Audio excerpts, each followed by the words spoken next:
Ujian Nasional Tingkat 2 Angkatan 18 Kementerian Kesehatan tahun 2023. Yang terhormat Bapak Deputi bisa dikirim, kami silakan. Pak Deputi, Pak Sekjen, rekan-rekan hadirin sekalian, Assalamualaikum warahmatullahi wabarakatuh. Pertama saya ucapkan selamat ini yang lulus hari ini buat ranking 1 sampai ranking 5. Udah dicatat ya Pak Bambang ya, ranking 1 sampai 5-nya, selamat. Dan saya ucapkan terima kasih kalian juga yang sudah mempercayakan pendidikan latihan kepemimpinan tingkat 2-nya di Kemenkes ya. Siapa tahu nanti kalau bagus bisa tingkat 1-nya di sini juga gitu sekalian.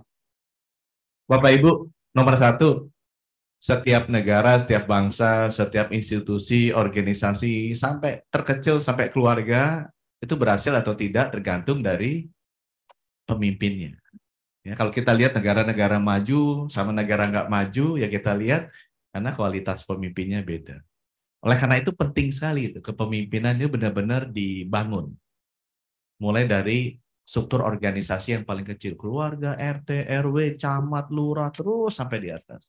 Karena kalau seluruh kepemimpinannya itu solid, kita pasti akan jadi negara maju.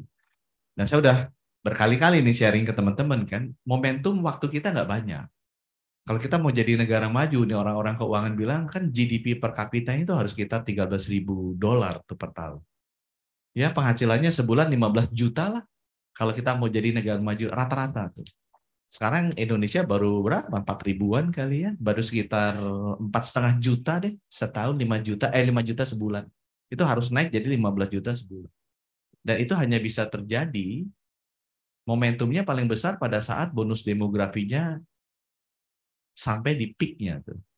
Which is 2030. Kita mulai 2025 sampai 2035 itu kurva puncaknya bonus demografi kita. Artinya jumlah usia produktif 15 sampai 60 itu paling banyak populasinya itu di saat-saat itu. Di waktu itu, di tahun itu. Dan sejarah bangsa-bangsa di dunia kalau itu lewat, nggak tembus kita ke high income country, nggak tembus itu GDP per kapitanya ke 15.000 per tahun, nggak tembus itu rata-rata pendapatan masyarakat Indonesia 15 juta per bulan, itu kemungkinan kita untuk pindah ke high income country makin kecil karena momentumnya udah nggak ada, berkurang momentum.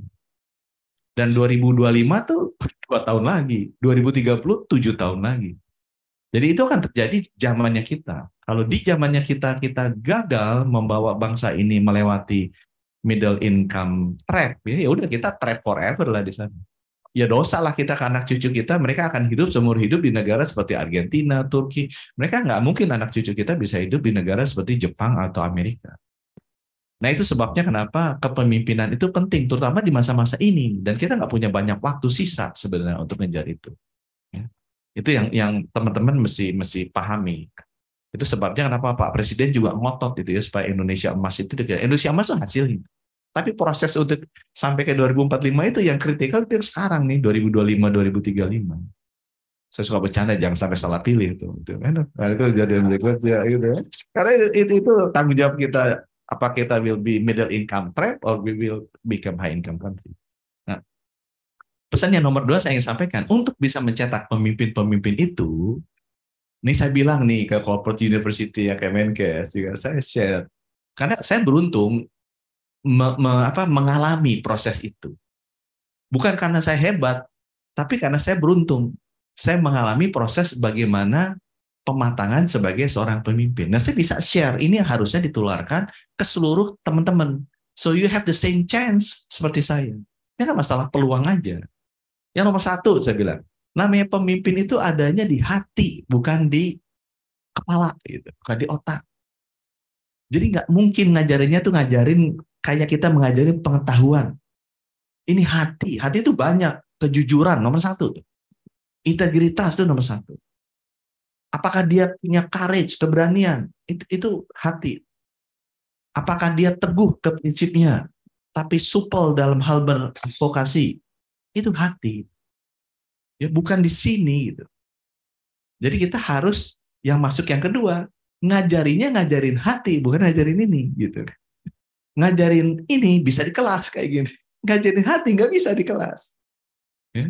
Kita ngajarin hati anak-anak kita di rumah. Begitu anak-anaknya udah sekolah, dia punya 2 tempat di mana dia diajar, dilatih supaya hatinya baik di rumah dan di sekolah. Nah, kita di mana orang-orang setua kita? Di tempat kerja. Jadi saya bilang pelatihan kepemimpinan yang baik itu tadi, Pak, saya sibuk kerja tempat lain. Justru kepemimpinan yang baik harus bisa mengintegrasikan antara belajar di kelas sambil teori di sini dengan 80%-nya harus di tempat kerja. Kan hati itu dilatihnya di tempat kerja. Nomor 3, yang ngajar siapa gitu ya? Kepemimpinan. Yang ngajar profesor. Aku bilang suka bercanda nih, mau profesor Pak, saya S3 kepemimpinan. Punya anak buah masih maba Pak, 5 Pak. Aku S1, tapi saya udah pernah manage organisasi 100.000 selama 10 tahun gitu kan.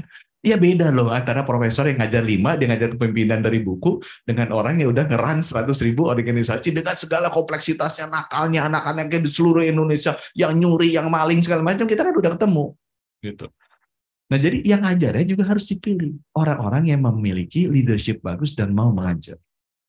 Jadi aku bilang ke Pak Bambang nih sebagai inisiator Papua Kemenkes, udahlah di kelas tuh 2 jam 3 jam aja. Ini caranya kita mengadvokasi. Hari ketiga, tempel Menkesnya ketemu orang DPR. Ikut tuh raker Komisi 9. Gimana caranya mengadvokasi dengan anggota-anggota dewan. Itu caranya. Begitu minggu depannya temenin itu orang Kemenkes kalau ada yang dipanggil KPK. Mengadvokasi dengan KPK kalau diinterogasi atau ditanya sebagai saksi. Itu bagus. Jadi kita tahu tuh kepemimpinan itu seperti apa sih. Kepemimpinan seperti apa. Misalnya leadership itu harus berani. Berani, ya pulang. Belajarnya 2 hari aja. Habis itu balik ke kelas, balik ke tempat kerja, diajarin. Itu ada orang harus dipecat oleh Pak Sekjen. Pak Sekjen kasih yang pecat, jangan Pak Sekjen. Kamu yang pecat ngomong. Kenapa? Kalau saya lihat, kelemahan pimpinan-pemimpinan di PNKP, nggak berani mecat. Nggak ada tuh karir. Oh, kita berani, udah pecat. Nggak berani. Aku dulu di Bank Mandiri, kalau dia nggak pernah mecat orang, berani mecat orang nggak, belum. Udah nggak bakal jadi kepimpinan yang lain. Karena nggak punya nyali. Pas saya pecat, Pak, berani. Nah, sekarang saya ajarin ya. Kalau kamu nggak mecat orang yang rusak itu, karena kamu nggak tega ke satu orang, kamu tega ke 100.000 karyawan Mandiri yang perilakunya rusak gara-gara orang itu. Gitu aku bilangin, pesan aku itu aja. Jadi masih berani. Kalau kamu nggak berani mecat, nilai kamu 4. Kalau mau pecat dia itu ya. Kalau kamu pecat dianya marah, berantem, ngesu kamu, nilai kamu 5. Oh gitu ya Pak, tapi lebih bagus dari 4 kan? Kalau kamu mecat tapi dianya nggak marah-marah, nilai kamu 6.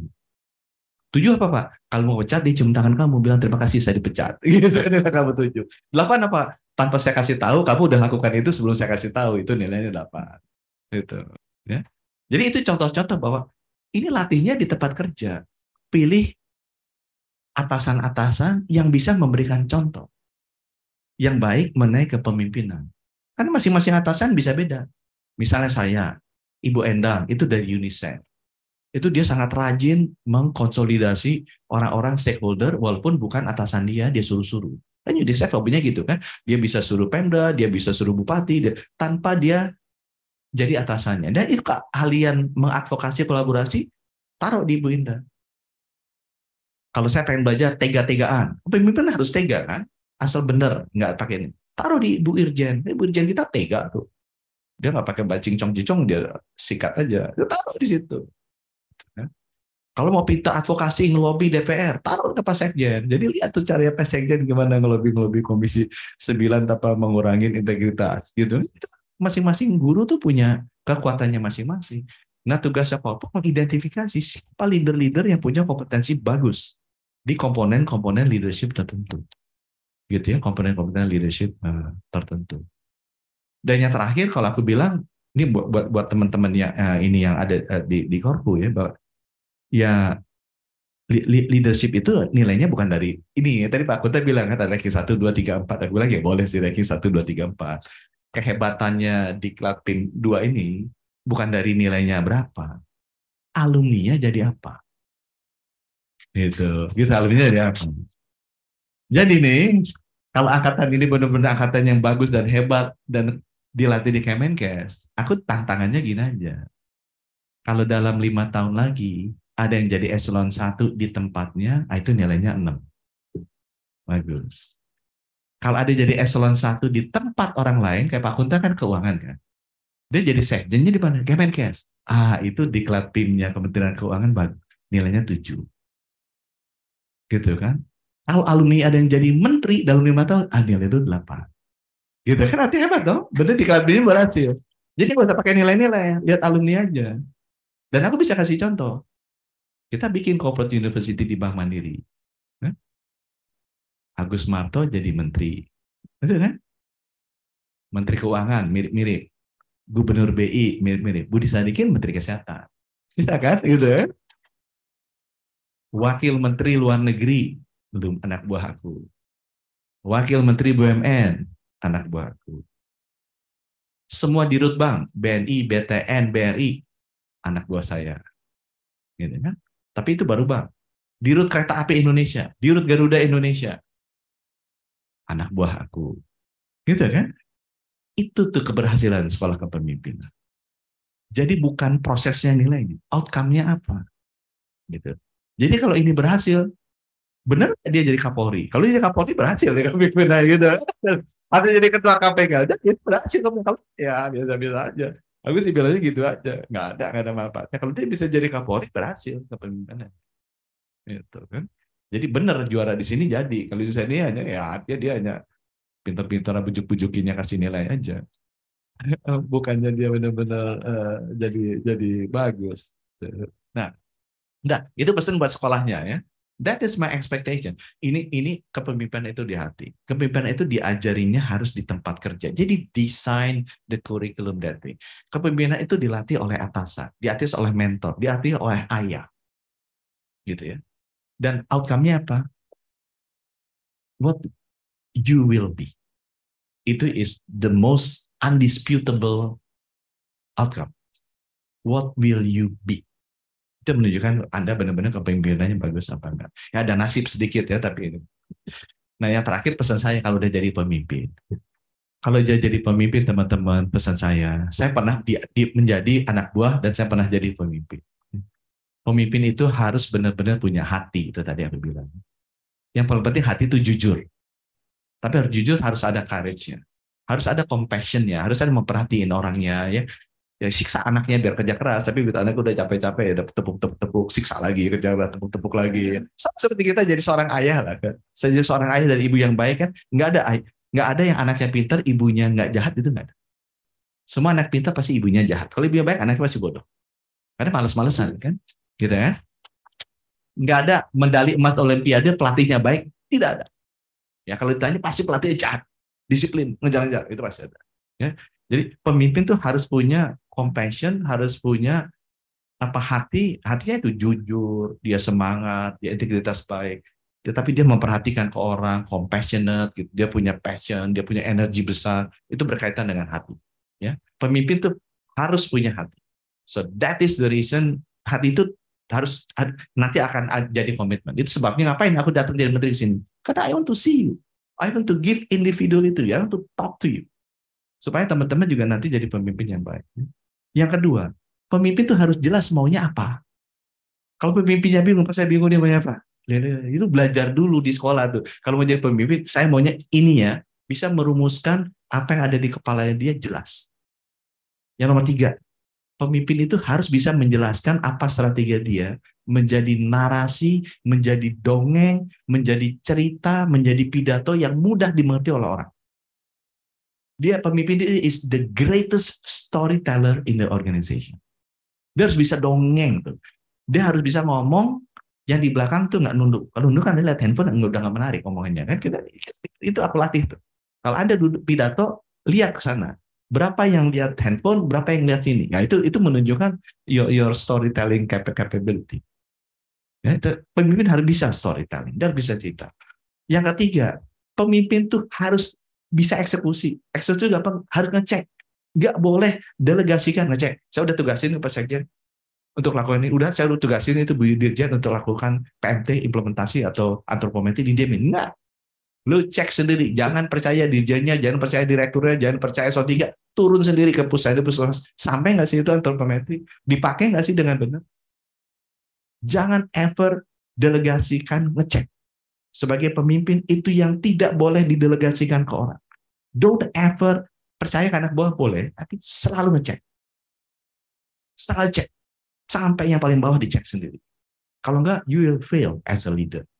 Dan yang terakhir yang paling penting, jangan salah pilih orang. Emangnya pikir ini datang sini ngapain? Aku kan mau ngecek juga orang Kemenkes. Benar nggak yang juaranya bagus-bagus? Aku kan catat. Aku kan bisa lihat. Anda kan bisa lihat pemimpin yang baik apa bisa nilai kan? Aku boleh dong nilai Anda juga. Aku bisa lihat orang Kemenkes ini seumur hidup di situ lah. Emang kapasitasnya segitu gitu kan? Gitu lah. Kalau ini loh, ini baru ketemu nih. Bagus juga nih kayak coba dites kasih kerjaan yang susah. Ya, itu. Nggak mungkin pemimpin kerjanya gampang, nggak ada pemimpin kerja gampang, jangan ever mimpi gitu. Gaji bisa kecil. Ya, ya, di Rut Mandiri gaji bisa 20 kali jadi menteri gitu kan, tapi kayak lihat. Tapi yang aku mau bilang ada, jangan salah pilih orang. Never delegate, you choose people. Aku eselon 2 sekarang interview semua. Direktur aku interview semua. Kenapa aku belajar? Nanti kalau Anda jadi pemimpin, jangan pernah delegasikan ngecek, jangan pernah delegasikan pilih orang. Because that is the most critical things. Ya, ini yang terakhir, udah pemimpin yang sama saya nih, yang udah bentar lagi selesai. Pesan terakhir, one day kita sampai ke puncak. Pemimpin itu kayak, aku bilangnya kayak pendaki gunung. Tugasnya dia kayak mau daki gunung Everest, terabas-terabas hutan, ya, ini gunung es, kemudian dia lihat ada jurang, nyoba nyebrang, mati. Itu pemimpin tuh.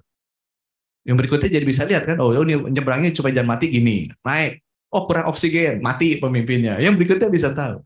Jadi tugas pemimpin adalah to be courage to open the road for the next people to follow you and become better than you. Jadi tugas pemimpin emang rabas-rabas hutan untuk ninggalin trail, untuk ninggalin jejak, untuk ninggalin napak tilas. Buat pemimpin sesudahnya lebih maju dari kita. Itu jangan lupa tuh. Sebagai pemimpin, you have that task. Jadi you have to choose your successor benar. Ya, pemimpin itu orang yang egonya paling tinggi sedunia, nggak mau disaingin. Semua pemimpin gitu. Makanya dia paling gagal milih penerus. Karena dia nggak mau lihat orang lain lebih hebat dari dia. Nah saya nggak, saya udah tahu itu kegagalan pemimpin. Jadi saya mau pilih siapa orang yang bisa lebih hebat. Kalau Menteri Kesehatannya sama seperti saya, nggak akan maju Indonesia. Sama aja seperti sekarang. Aku bilang, kalau ada nanti orang sehebat saya, itu nggak bakal jadi Menteri Kesehatan. Paling top jadi sekjen. Kenapa? Semua sekjen, dirjen harus sebagus saya. Menteri Kesehatannya lebih bagus. Generasi berikutnya. Ya. Dan pesan terakhir, when you reach the top, nih pendaki gunung, dia harus ingat, dia harus lakukan 3 hal. Pendaki gunung, sama seperti pemimpin. Dia mesti cepat-cepat turun. Jangan lupa tuh, begitu pemimpin kesehatan, tugas lo apa? Cepat-cepat turun. Ini pesan yang dalam. Karena lu kelamaan, bisa kena frostbite. Gitu ya? Pemimpin kalau udah kelamaan keenakan, dia lupa. Dia makin lama makin kebijakan yang kepentingannya tadi buat masyarakat jadi kepentingan buat dia. Itu nggak baik. You will die because of you stay too long. You will not become an effective leader because you stay too long. Ingat itu. You have to step down. Nomor 2 risetnya kenapa you have to step down. Tempat di atas tuh kecil. Di Mount Everest paling cuma 5 meter persegi, 6 meter persegi. Kalau lu di sana terus, orang di bawah nggak bakal dapat giliran untuk naik ke Mount Everest. So you have to step down to let other people feel untuk di puncak Mount Everest itu seperti apa. Nanti jadi kalau udah jadi, itu mesti diingat. Budi Sadikin jangan lama-lama di sini. Nanti lu merasa diri lu paling pintar, paling benar. And you make a wrong policy. Atau kalau menghambat di kari-kari masuk dari bawah tuh kan, TNI Polri biasa rapi ngatur-ngatur gitu ya. Walaupun sekarang mau diperpanjang, dia udah mulai lupa tuh, mesti dengar ceritanya saya, lu mesti turun. Kalau enggak nanti nggak ada tempat nih buat yang di bawah. Nah turun, what you can do turun. You can do 2 things. Jadi pemimpin kayak saya turun, ya. Atau saya di Mandiri ngomong ini juga, ini pidato saya di Mandiri perpisahan gitu. Yang pertama, kalau umurnya masih kayak saya waktu Mandiri kan 55, 54 pensiun.